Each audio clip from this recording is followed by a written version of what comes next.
उद्भवः क्षोभणो देवः। उद्भवः क्षोभणो देवः। श्रीगर्भः परमेश्वरः। श्रीगर्भः परमेश्वरः। करणं कारणं कर्ता। करणं कारणं कर्ता। विकर्ता गहनो गुहः। विकर्ता गहनो गुहः। उद्भवः उद्भवः क्षोभणः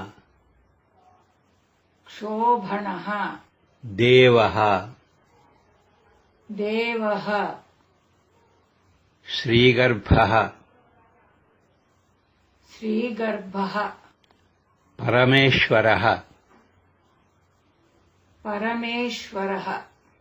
करणं करणं कारणं कारणं कर्ता। कर्ता। विकर्ता विकर्ता गहनः गहनः गुहः। गुहः। ॐ उद्भवाय नमः। ॐ उद्भवाय नमः। ॐ क्षोभणाय नमः। ॐ क्षोभणाय नमः। ॐ देवाय नमः। ॐ देवाय नमः। ॐ श्रीगर्भाय नमः। ॐ श्रीगर्भाय नमः। ॐ परमेश्वराय नमः। ॐ परमेश्वराय नमः। ॐ करणाय नमः। ॐ करणाय नमः। ॐ कारणाय नमः। ॐ कारणाय नमः। ॐ कर्त्रे नमः। ॐ कर्त्रे नमः। ॐ विकर्त्रे नमः। ॐ विकर्त्रे नमः। ॐ गहनाय नमः। ॐ गहनाय नमः। ॐ गुहाय नमः।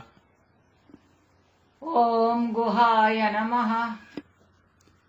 He is the magnanimous one who freed Yashoda from the bonds of samsara, though she had tried to bind him with a rope. He is the controller and regulator of both Prakriti, that is nature, and the bound souls. It is his playful pastime to keep the souls bound by Maya or illusion. His splendor is greatly enhanced by such sportive enjoyment. His opulence is immensely enhanced by being courted by Sri Lakshmi. He is the most efficient instrument for the souls to reach him. He knows best what is to be done, how, by whom, and when. He is very compassionate and helpful. He is indeed Guhaha, the Savior. 41ನೆಯ ದಿನ. ಯಶೋದೆಯು ಈತನನ್ನು ಹಗ್ಗದಿಂದ ಬಂಧಿಸಲು ಯತ್ನಿಸಿದಾಗ್ಯೂ ಉದಾರ ಹೃದಯದ ಈತ ಅವಳನ್ನು ಸಂಸಾರವೆಂಬ ಬಂಧನದಿಂದ ಮುಕ್ತಿಗೊಳಿಸಿದನು. ಪ್ರಕೃತಿ ಮತ್ತು ಬಂಧನಕ್ಕೊಳಗಾದ ಆತ್ಮಗಳು ಇವೆರಡರ ನಿಯಂತ್ರಕ ಹಾಗೂ ಮೇಲ್ವಿಚಾರಕ ಈತ. ಆತ್ಮಗಳನ್ನು ಭ್ರಮೆ ಅಥವಾ ಮಾಯೆಯಿಂದ ಬಂಧಿಯಾಗಿಸುವುದು ಈತನ ವಿನೋದದ ಕಾಲಕ್ಷೇಪವಾಗಿದೆ. ಇಂತಹ ಕ್ರೀಡಾ ವಿನೋದದಿಂದ ಈತನ ತೇಜಸ್ಸು ಬಹಳಷ್ಟು ಹೆಚ್ಚಿದೆ.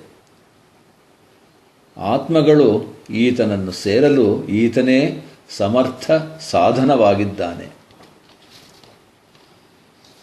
ಯಾರಿಂದ ಯಾವಾಗ ಮತ್ತು ಹೇಗೆ ಏನನ್ನು ಮಾಡಿಸಬೇಕೆಂಬುದು ಈತನಿಗೆ ಚೆನ್ನಾಗಿ ತಿಳಿದಿದೆ.